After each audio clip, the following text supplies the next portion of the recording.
there is a time when we may not necessarily be able to sustain continuously, where we may take a little break and pick it up later and continue to try again.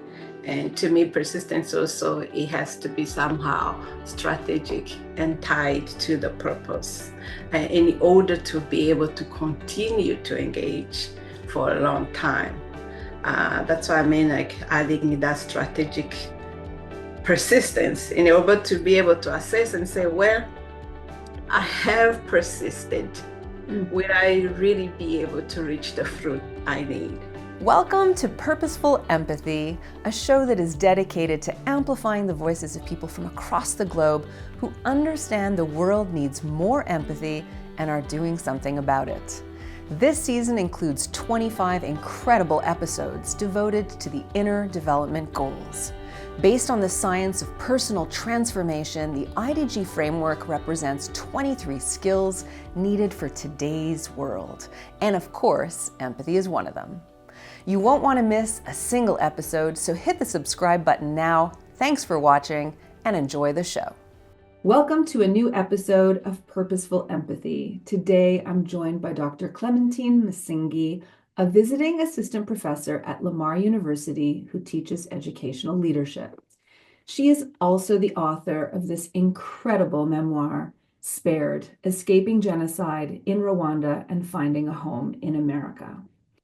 In 2003, Clementine was awarded a prestigious fellowship from the Echoing Green Foundation, which led her to establish a nonprofit organization dedicated to helping refugees and immigrants adjust to life in America, while enriching their local communities. She speaks passionately on topics such as faith, resilience, and mentorship, using her platform to uplift others. Clementine has garnered many prestigious accolades, including the Outstanding American by Choice Award by the Department of Homeland Security, and more recently, she was inducted into the Hall of Excellence at the University of Northern Iowa's College of Education. I've invited Clementine to join this special IDG series because she exemplifies and embodies perseverance, one of the 23 traits of the Inner Development Goals framework. I want to welcome Clementine to the show. Thank you so much, Dr. Nowak, for the invitation.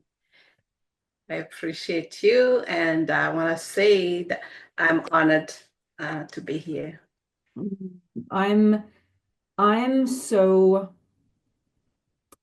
moved by the book you've written and the life you've led, and you are the perfect person to have a conversation with about perseverance. And I want to mention that we are a day out from April of 2025, and this year marks Kwibuka 31. I understand Kwibuka means to remember in Kinyarwanda, and it's the annual commemoration that dedicates or it honors the victims of the 1994 genocide against the Tutsi in Rwanda. So perhaps maybe it would be helpful for listeners and viewers to have again the context. Could you share a little bit from a historical perspective what happened in Rwanda, what the genocide was about, and so that we can place you within that narrative? Mm-hmm. Mm-hmm. Thank you, Anita. Yes, today, actually, in a few days, it will be April 7th. It will be a 31st commemoration of the genocide against the Tutsis in Rwanda. This happened in 1994.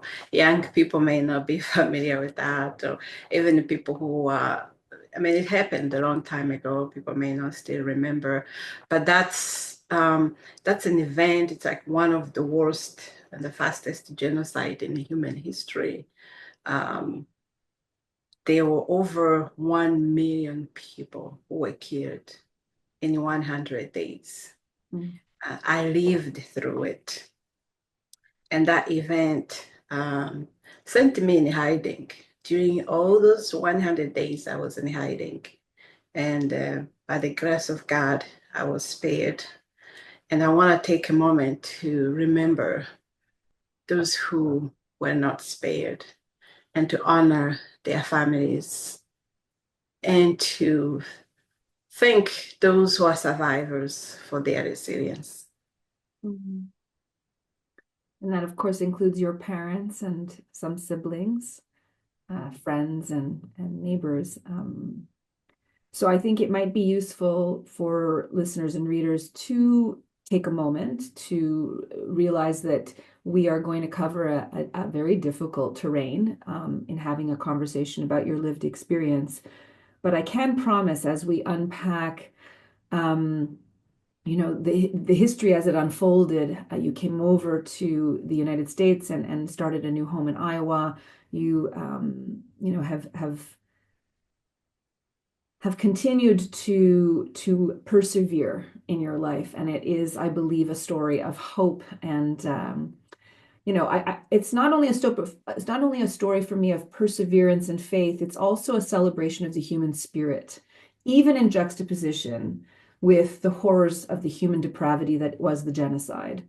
You survived it miracle after miracle. You became a citizen, an award-winning community leader, and a respected academic. So there's much to celebrate in your story as well. Now, I want to begin or return to the inner development goals framework at the onset, just to ask if you would reflect on what they define as perseverance. Like, does this resonate for you? What would you like to add in addition? They describe it as the ability to sustain engagement and remain determined and patient, even when efforts take a long time to bear fruit. So how does that sound to you? Mm. That's an excellent definition, I believe. And I think everybody has a certain level of persistence. Uh, if I was to put it on a continuum, I think everybody may land at a different level. The first half of definition mentioned the ability to sustain, engage. Could you repeat that again? Sure. The ability to sustain engagement and remain determined and patient, even when efforts take a long time to bear fruit. Yes, yes. So I believe that, but also in persistence, I think there is a time when we may not necessarily be able to sustain continuously, where we may take a little break and pick it up later and continue to try again. And to me, persistence also, it has to be somehow strategic and tied to the purpose in order to be able to continue to engage for a long time.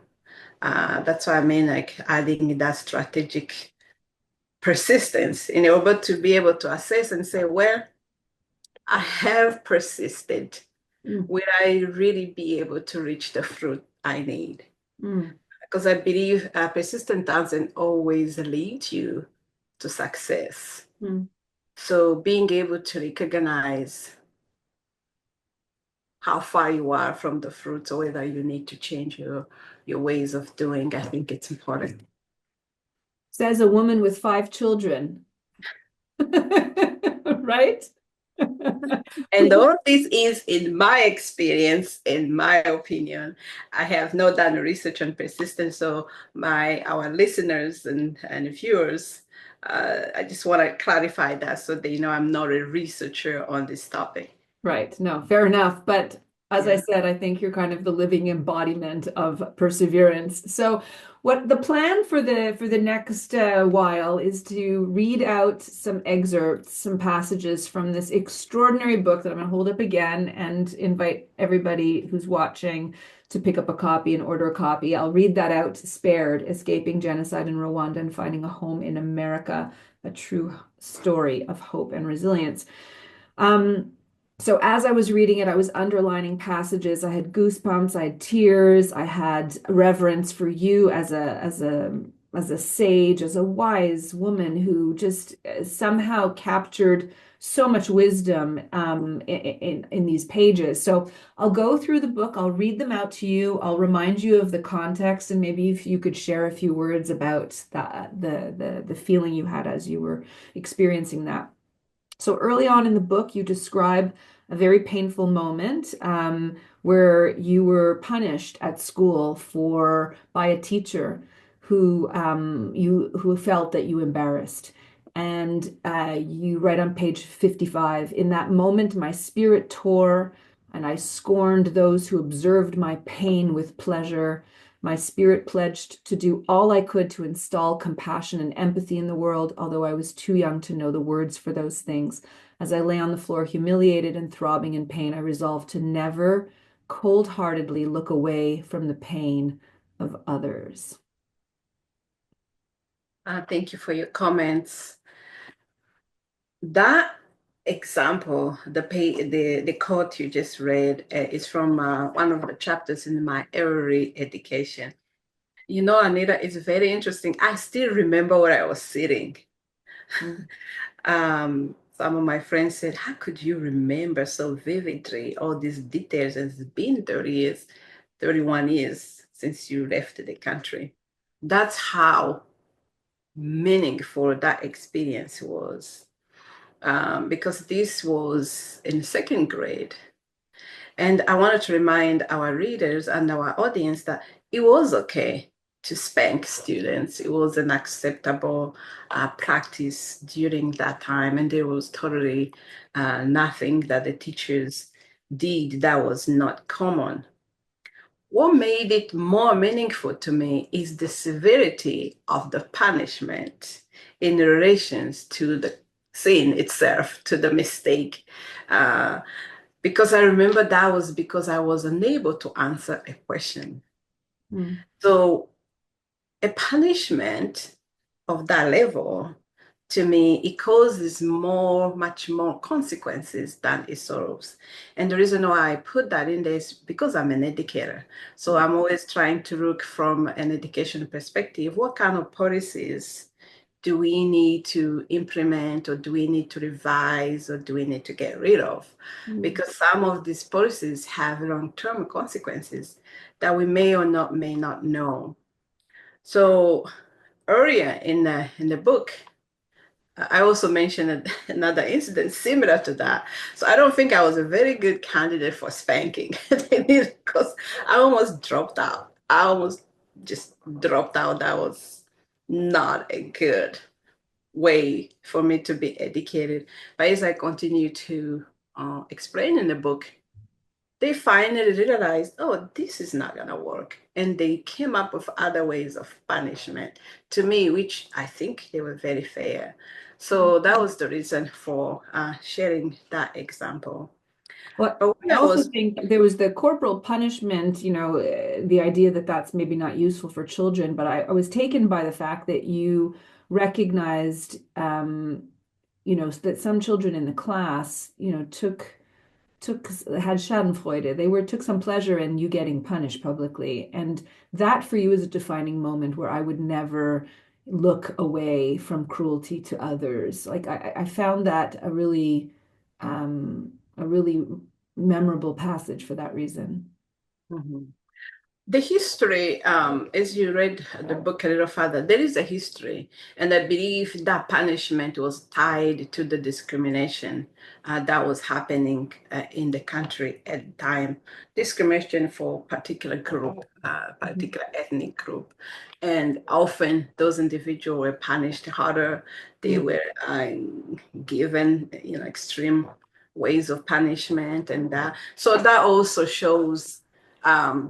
How people can be very untreated and be caused to drop out of school and lose opportunities that other kids had opportunities for.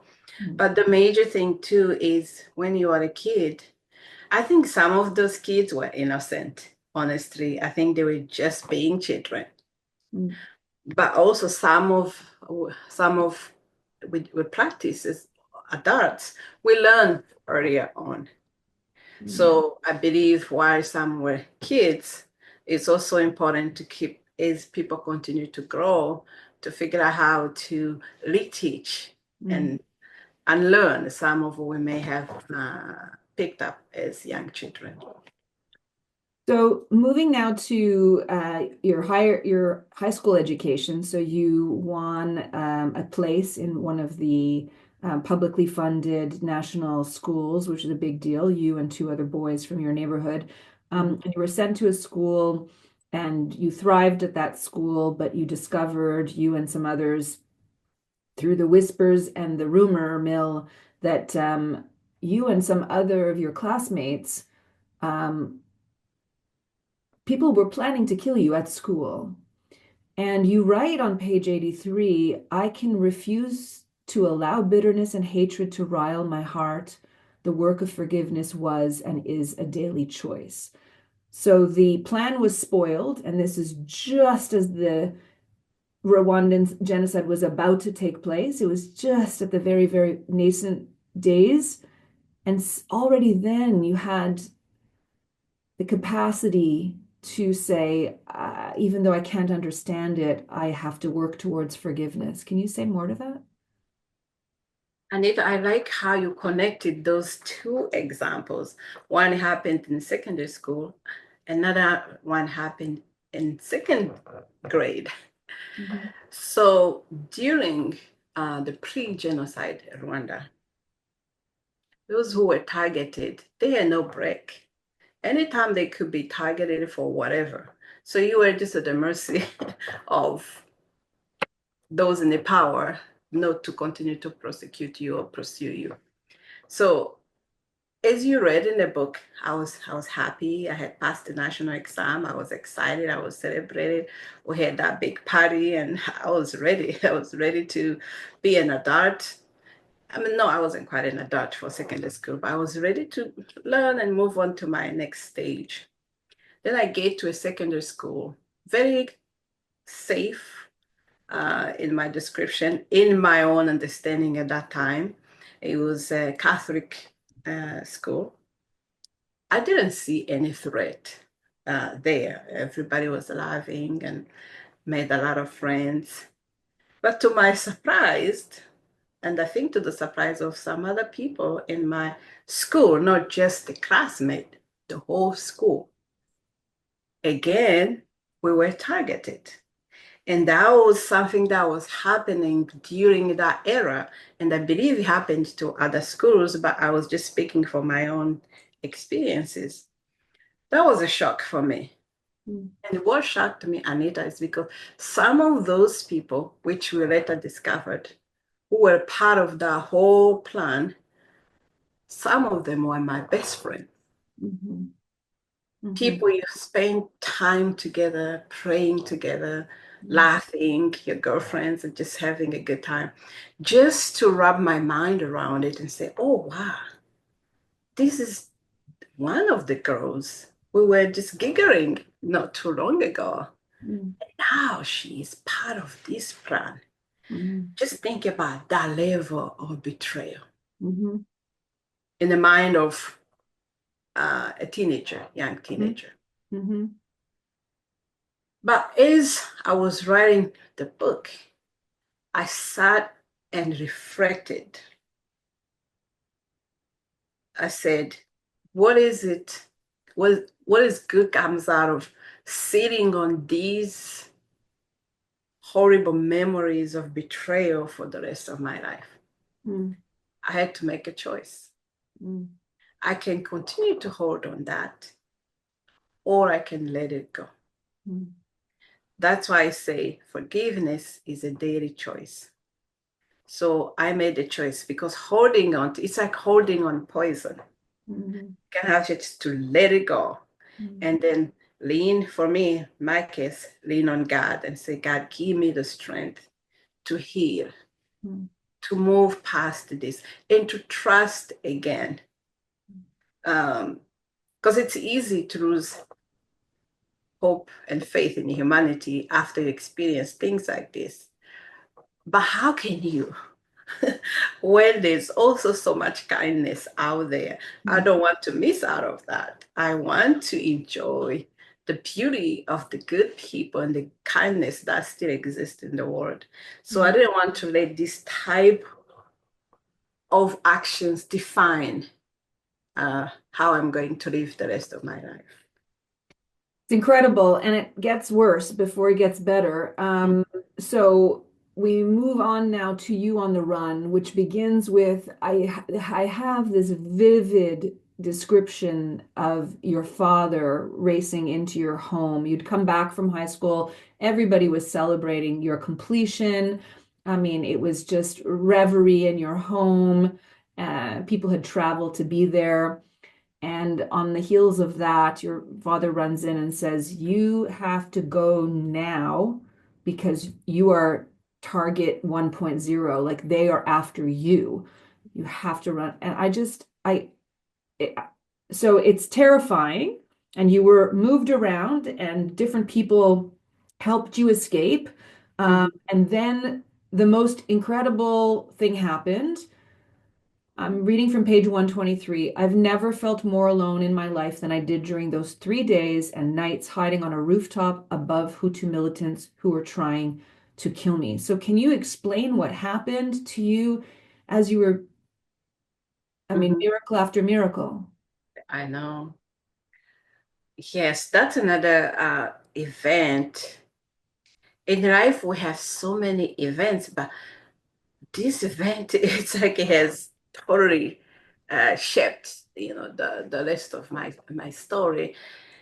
I was home with the family, just doing our regular activities, our modest life, just family being family. But there is that historical, to put it in a historical context, there was, everything is connected to the politics. So there were some political events that had just happened a little bit before the plane that had carried the president of Rwanda at that time had been crashed. And immediately he was blamed on a particular ethnic group for causing that. So everybody was targeted. Everybody who belonged to the Tutsi ethnic group at the time was targeted. What made it very difficult to understand, again, is in secondary school, we were not targeted by strangers. We were targeted by neighbors, friends, prayer partners, former teachers, besties, confidant. The same pattern. So at that point, I said, it was very clear we were targeted, just like everybody else was targeted at that time. I went into hiding, and I continued to describe what happened in the book. But there was a time during those 3 months, it became almost impossible to find a place to go. And my good friends, again, that's another reason I came to lose hope in humanity. There is always someone out there who believes in the right thing. So my good friends, who I consider, and I write in the book, that they came like a family during that time, they found a space to put me. And that's when they put me in that abandoned house. And they were militant, the Hutu militant below me, and I was sitting upstairs. I leaned on my face. I said a prayer. I said, "God, if you spare me, I will tell the world about the works of your hands." Then I got tired. I went to bed in the mud or continued whatever I was doing, doing nothing, staring at the wall or whatever. There was no war. It was roofless. To make the story short, I was spared. And that's actually where the title "Spared" came from. But there was so much going on in my mind. I want you to imagine you are young, you are laying there, there's rain, there's mosquitoes, there's everything. Everybody's looking for people who look like you, or people who belong to the same ethnic group, to hear them. There's just so much goes on in someone's head at that time. Because for me, my homework at that time was don't sneeze. If you make a mistake and sneeze, they're gonna hear you and get rid of you. Don't cough, don't snore loudly. It's almost like don't make a noise. It's nothing but the grace of God. To me, there's no other way for me to justify it. So that is that incident, a lonely time. But God was there. I believe he was there. I believed he was seeing the suffering. I believed he heard that prayer. He was seeing my misery. He was listening to my prayers. And he answered in his way. Mm-hmm. The chapters that describe it are just, they'll stay with me for a very, very, very long time. And then again, through more miracles, your friends came back to help you down from that rooftop, and managed to help you escape. I mean, Yeah. it's incredible how that happened. I want to read again a passage. My challenges taught me growth does not come without hard work. I learned that compassion is the best weapon against despair. Can you share your escape? Actually, I still go back. I'm thinking, oh my gosh. At first, I thought they had abandoned me. They're just making it up. I thought maybe they're just being nice to me. It's a way of getting rid of me so I can just die outside their vicinity. But they came back. They came back. And because during that time, when you know someone is hunting for you, it was easy to despair. I'm not going to sit here and say, oh, I was always, thinking everything is great, it's gonna be good. God, there were moments of doubt. Mm-hmm. There were moments of desperation. And I'm very frank, I'm raw in the book. I'm very open about it. So when I saw that they came back, I was like, wow, now there is hope again. That maybe I may make it to the next day, maybe to the next day, and maybe to the next day. Mm-hmm. So what I tell people is like, if you're not dead, God still has a plan for you. There is still hope. And to me, that was one example of how compassion can restore hope and be used as a weapon against despair. And these two boys managed to sneak you through checkpoints. Like you were being personally hunted. People had said that you had been successfully killed. People thought they'd seen your body. And this was all floating around in the community where you were now trying to navigate the streets wearing a veil with these two boys getting you through a Hutu checkpoint. And you managed to get through, not one, but I believe a second one. It's incredible. And again, I believe faith and I believe courage and perseverance. I mean, you knew at that point that your parents had not made had passed, right? Had not been spared. And so you're living with tragedy, and yet the will to live is there, and the faith that you could carry forward still illuminated you. Mm-hmm. I still remember that checkpoint. It looked like a death sentence. So I remember when we were very close to the checkpoint. We have managed to move from their home to my home all the way to, because we were walking. There was no car. We were walking. It was dark. I could not even see, as I described in the book. I wasn't even used to walking at night. Mm-hmm. So we could not walk in a regular street like it because I wasn't free. Mm-hmm. People walk in a regular street are free people. I wasn't free. We were not free. There have been checkpoints to take our lives. And I mean, when I think about it, it's like, who gave these people the right to end to end our lives Mm. and lives of over 1 million people.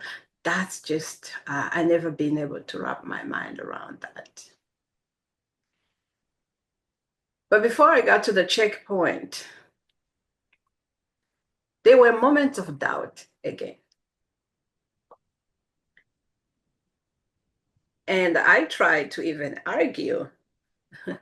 When I think about it, it's like, wait a minute, why we would even argue? You have no power. Because in their mind, we have no power, we have no value. So even in my opinion, at that point, really didn't matter. But my friends, I tried to argue. I said, I can't pass this checkpoint. The fear was it was real. And this was not imaginary, it was real. But as we chatted a little bit, I remember one of my friends said, you're going to have to believe it because there's no other way. You either go walk through that checkpoint or you die here. Mm-hmm. That's it. Mm-hmm. I had to think, okay, should I believe that I can possibly pass through that checkpoint? Or should I just decide to take it in my own hands before I get there? Mm-hmm. So as you read the book, you noticed all these battles in my mind and my decisions. And remember, I was still young. I didn't have a whole lot of experience, and my friends were young. So we're walking through this as young people. That's why I still believe it was God's hand who was guiding us through the process. And the rest is history. I passed through the checkpoint and I continued to more trouble. So that brings us to a refugee camp. Yeah. And I have a memory of you with one little bar of soap in your bag, and there were a lot of sort of interesting groupings where people were coming together and forming sort of quasi families, very ad hoc. And you noticed a 3-year-old girl who was alone in the world, obviously orphaned, and she had her one little dress. And every day you would take your bar of soap and you would wash her dress for the dignity of a clean dress. I remember feeling very touched by that. It's really a really incredible chapter. Let me take a moment just to say, if people are listening and curious now, you can press pause, buy a copy of the book. I read it over 3 different times, and it's a remarkable book. And we think that maybe now you've been spared your life in Rwanda. You miraculously are reunited with 2 sisters, and your brother, who was in the United States, also helps through the machinations of refugees seeking, a sponsorship. You arrive in Iowa, and you write on page 220, I should say.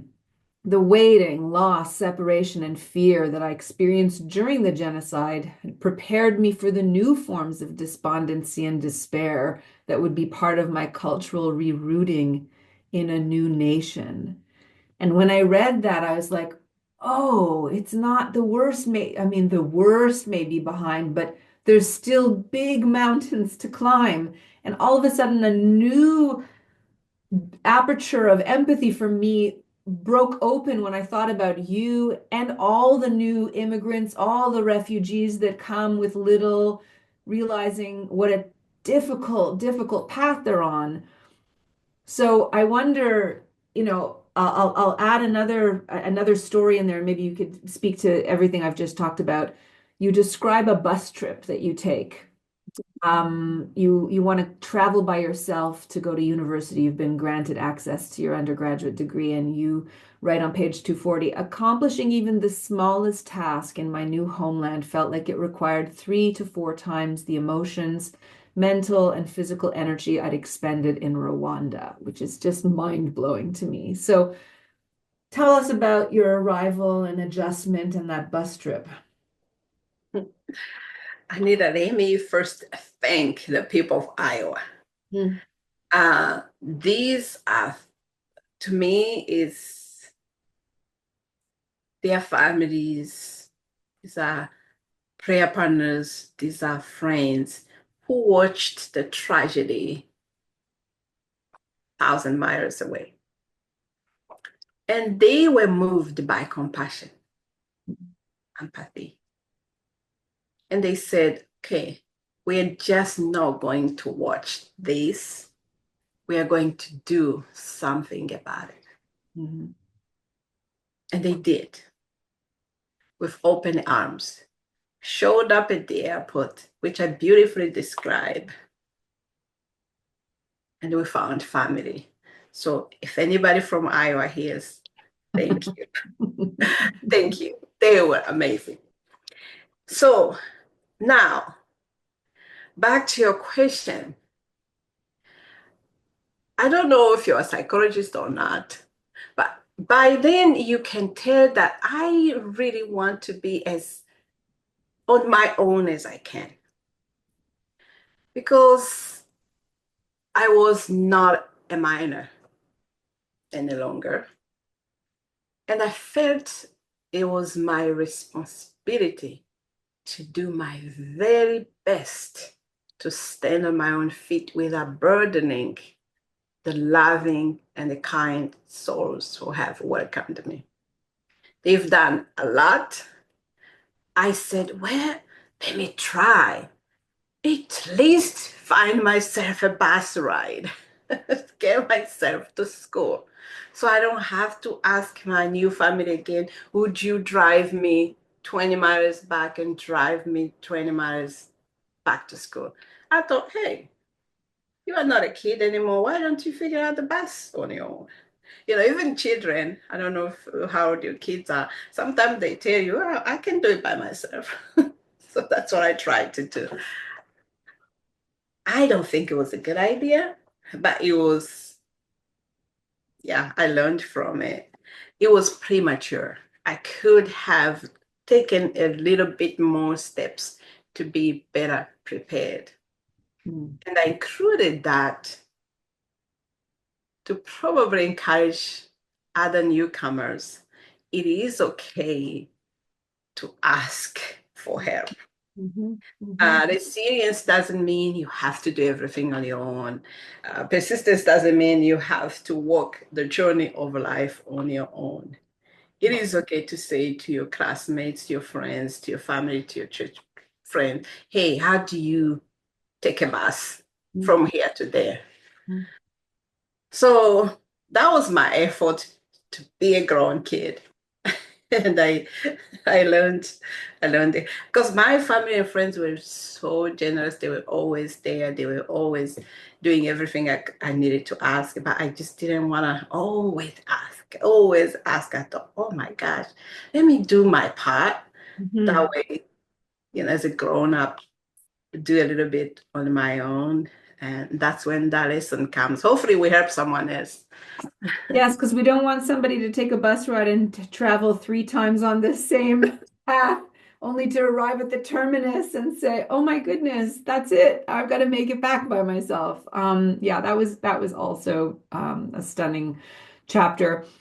Now you talk about your sense of alienation, and then there's a story of a PhD student that buys you and your friend a muffin in a moment of kind of despair.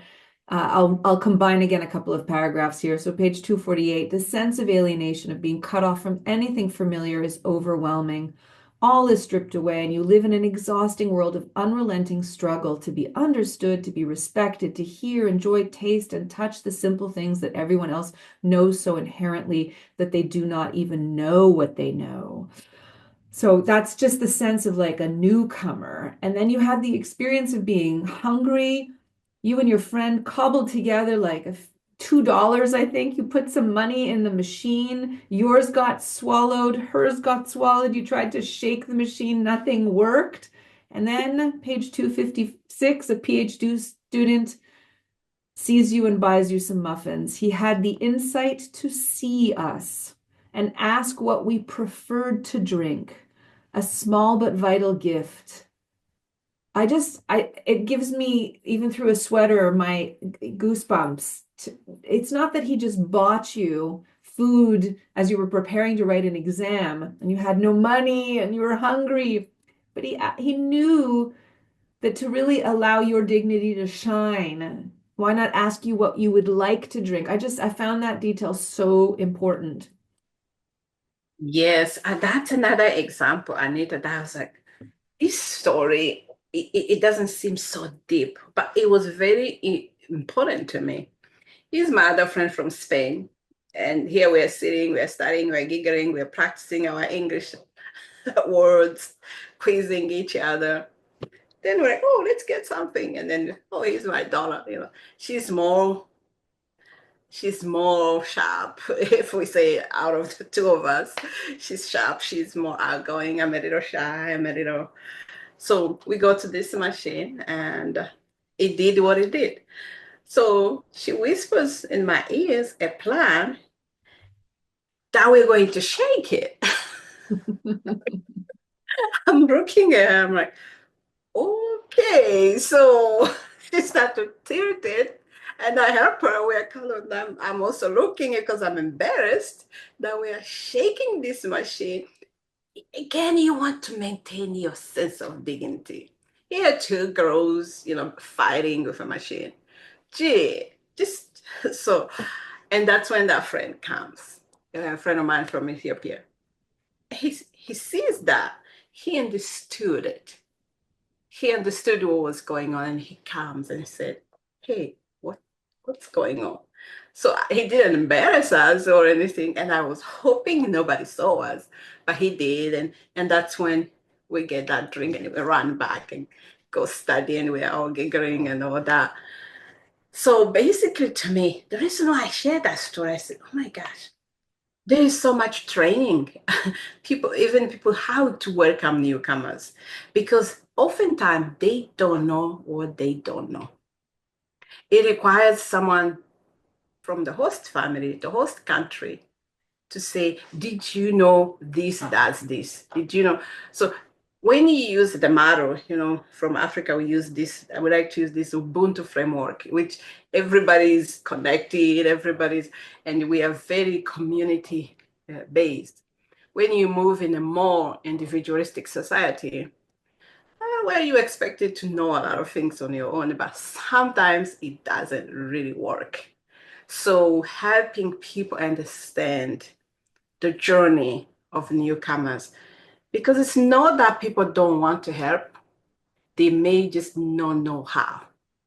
And that's why I share this, to give insight to organizations, communities, and all these people who may be dealing with newcomers, regardless of where they are from. It could be a new student at your university who doesn't know where a writing lab is. It could be, different types of transitioning to a new community. So I thought that would be a good example to show and share those insights, which I understand very well, but it's always good to give those insights to others. We're coming very closely to the end of our conversation. There are two questions that I will ask to wrap up, but I still feel the pressing need to ask you about the fish funeral. And I know that this was a chapter you almost didn't include, and many people ask you about it, but it's so stark because you're in your dorm room, there's a knock on the door, hurry, hurry, hurry, Clementine, your friend is crying, she's in a really bad situation, and your immediate thought is that her mother was not well and maybe passed, and you're just ready to be there to comfort her. And having been through your own anguish and your own trials and tribulations, your heart was wide open to help her. And you discovered that her fish died and that the plans were to have a fish funeral on the dorm room. And you write, compassion and empathy do not require a common language or culture, but only a willingness to enter into someone else's story.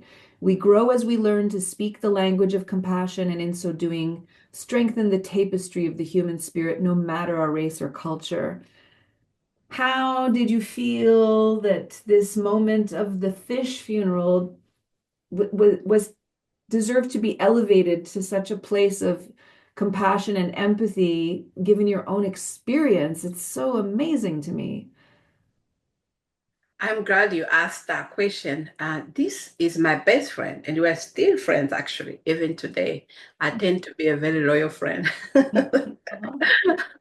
So we're still really good friends. And she's always smiling, very positive.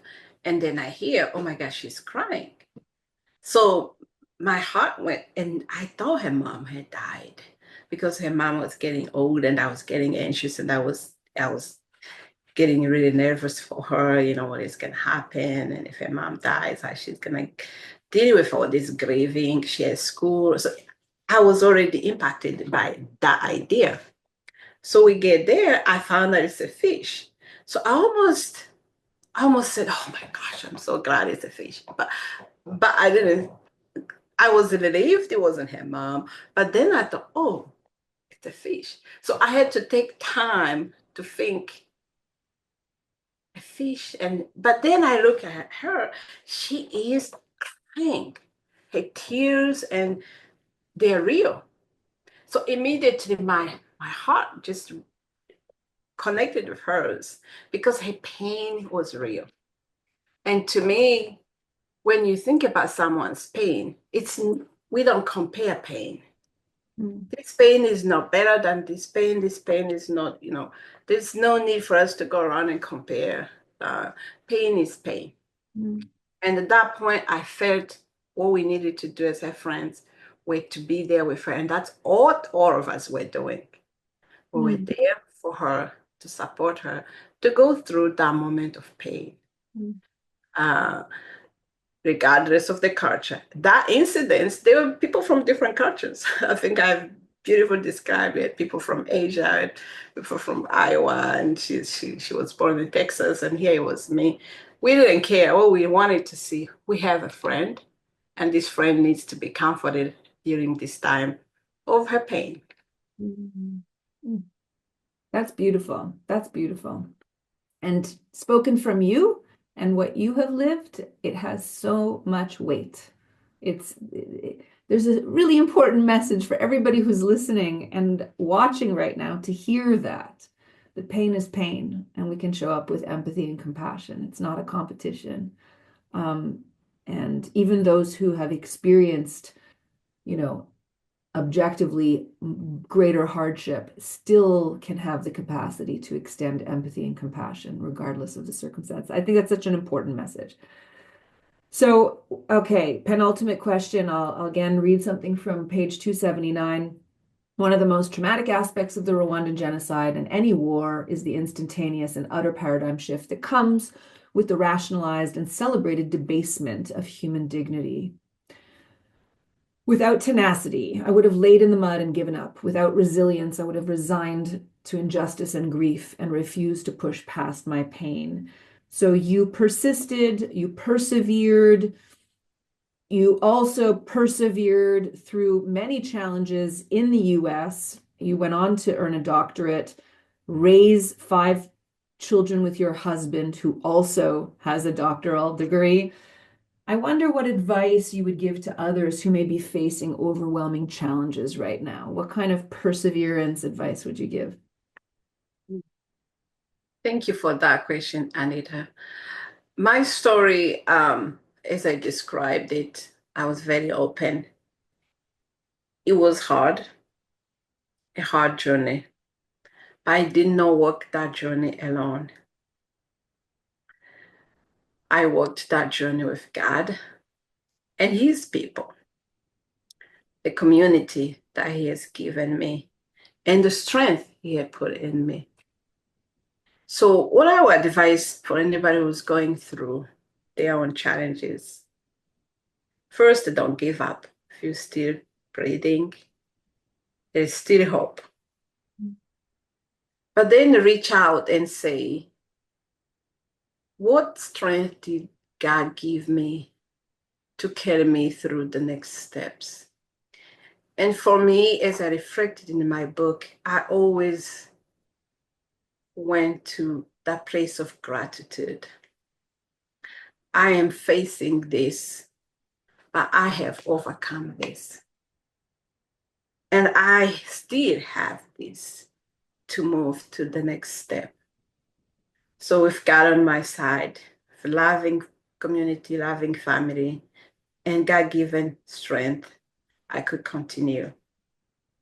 So that would be my advice, but I'm sure you have insights too, Anita. What would you say?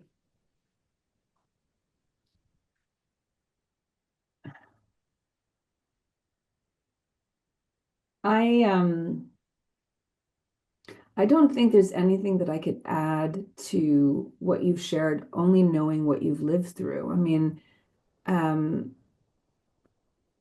yeah, I think having faith in a higher power is very, very helpful.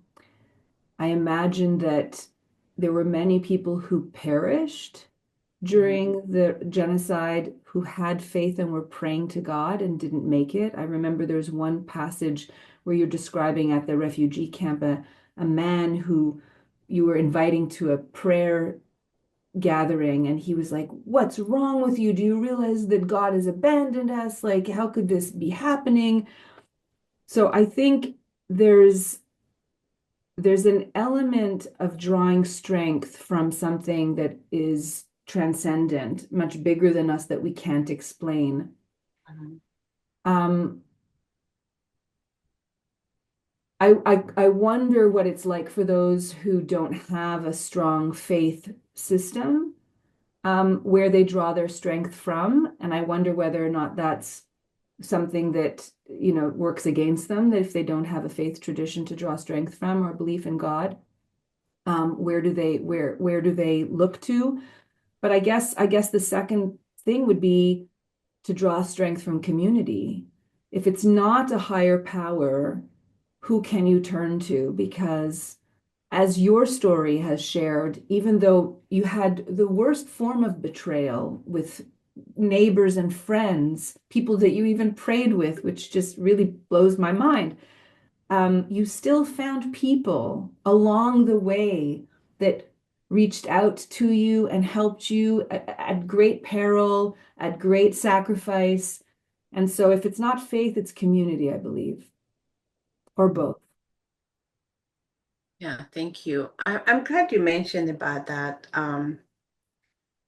We lost over 1 million people. And there were people of faith as well. I had a hard time wrapping my mind around it. But then I came to conclusion that there are things in this life that I will never understand. Mm. And all I have to do is to surrender and accept my limited understanding of the world we live in. We will always grieve our people who died innocently. And I'm not going to sit here and lie and say that the pain is gone. I cry still. I miss my family. I miss many innocent people we never had an opportunity to meet. We never had a chance to say goodbye to. The children who were never had an opportunity to be born. The list goes on. But there is nothing I can do about it but to accept it and find a purpose in that pain. And in your case, to continue paying it forward by being of service and showing compassion and grace and empathy to others through educational leadership and through your children and the people whose lives you touch personally. Clementine, it's our last question, and I want to thank you for your time. I always end the conversations with my guests with the same question, and that is, if you can think of a time in your life when you were on the receiving end of empathy, what that meant for you. I don't know if there's a specific moment or a general statement you want to make. I know your life has been touched by empathy, but what would you like to say? Oh my gosh, yeah. This whole book is full of those moments. Even what I did not include here, I believe there's still so many people with empathy.